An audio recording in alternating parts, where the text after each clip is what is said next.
What's going on? Welcome to my divine Ire Trickster that I decided to take the Chaos Inoculation route with. It was good for both mapping and bossing, a very good starting character and incredibly fun to play.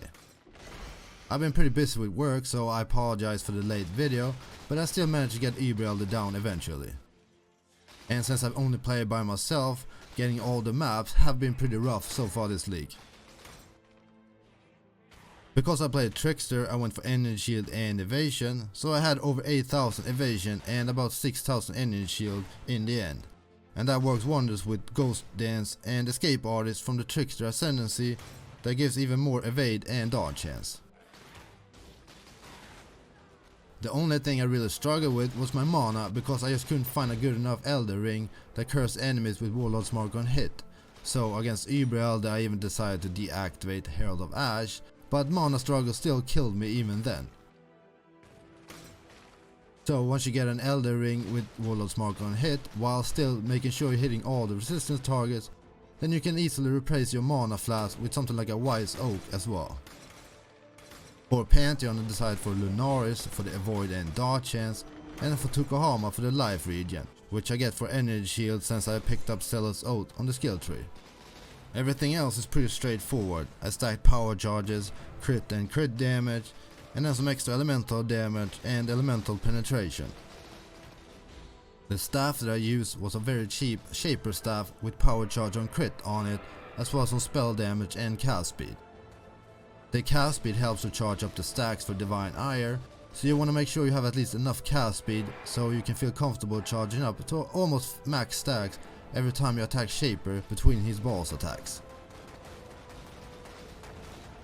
Then for the gear and gems, I will go over all that at the end of the video, but basically I try to get as much evasion and energy shield as possible on most of my items. And then remember, I get 5 evasion for every 1 energy shield on my helm, and 1 energy shield for every 6 evasion on my body armor because of Escape Artist from the Trickster. Then for gear and gems, I will go over all of that at the end of the video, but basically I try to get as much evasion and energy shield as possible on most of my items. And then remember, I get 5 evasion for every 1 energy shield on my helm, and 1 energy shield for every 6 evasion on my body armor because of the Escape Artist from the Trickster. I leveled with Purifying Flame from level 1, and then switched over to Wave of Conviction at level 16, and used that all the way to level 28 when I could start using Divine Ire.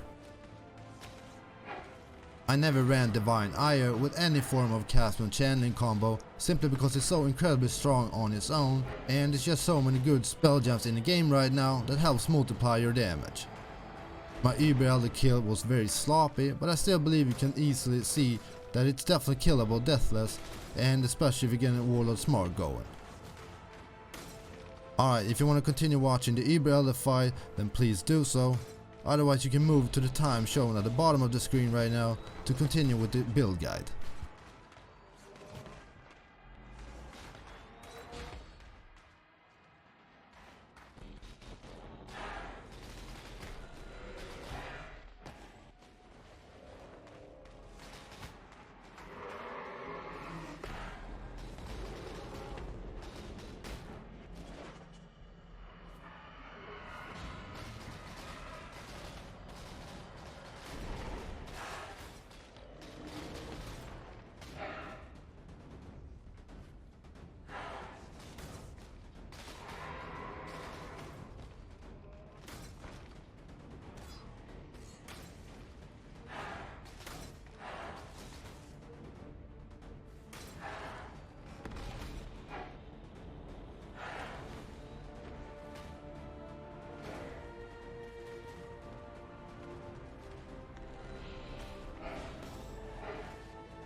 For skills, this is the tree I ended up with at level 93.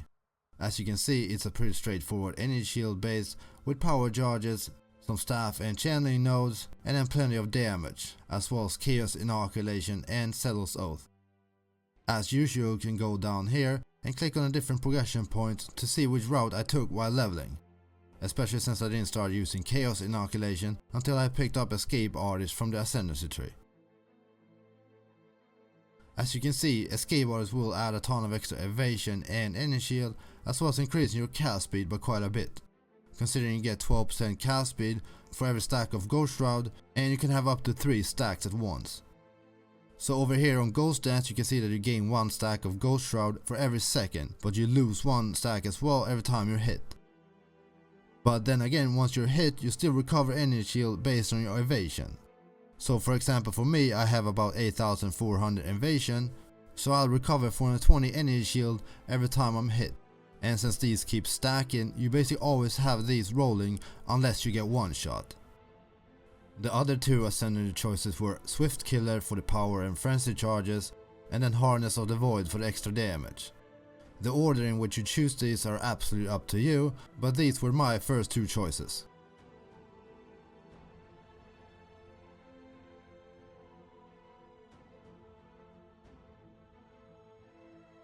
For my items, I went for a staff based build, and my staff was a shaper base with power charge on crit support as well as some damage. And then I crafted additional lightning damage to spells on top of that. For my chest, I went for an Assyrian Splendor, basically because it got a lot of both energy shield and evasion. Just know there's many different versions of this chest, so make sure you get one with the right stats on it. Because of escape artists and other things, this chest basically gives half of all of my total energy shield. For helm, I went for a Vertex because of its high evasion and energy shield. The +1 to socketed gems did also help my auras and my level 2 enlightened gem as well.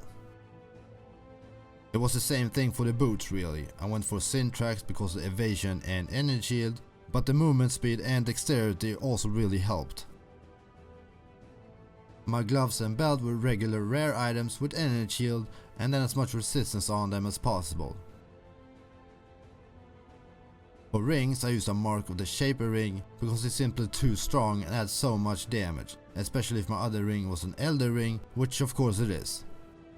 For the rare ring and amulet, I used them both mainly for energy shield and resistances. And of course, like I've already mentioned, you want Warlord's Mark on hit on the ring. For flasks, I used a mana flask, an Assyrian Promise, a diamond, a silver, and a quicksilver flask. As I just mentioned, once you get Warlord's Mark on hit on your ring, then you can switch out your mana flask for a Wise Oak or any other flask that you might prefer.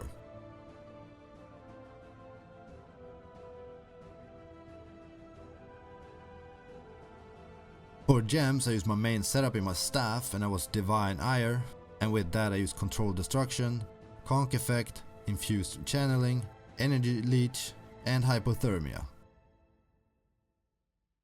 And in my chest I used Holy Flame Totem, and the reason I used that instead of Shockwave Totem was because I didn't have enough strength. And then with that I have multiple totems, Controlled Destruction, Hypothermia, and Slower Projectiles. And then I also have a Stone Golem gem in there as well. For my helm I used my Herald of Ash, Hatred, and Lighten level 2, but really you want a level 3, and then I have Frost Bomb in there. For boots I use Cast from Damage Taken level 1, Immortal Call level 1, Increased Duration, and then I have Herald of Ice in there as well. And the only reason I keep Herald of Ice there is because I use it sometimes for clearing or when going delving. And then in my gloves I use Flame Dash, Arcane Surge level 7, Faster Casting, and I have Vaal Righteous Fire in there as well.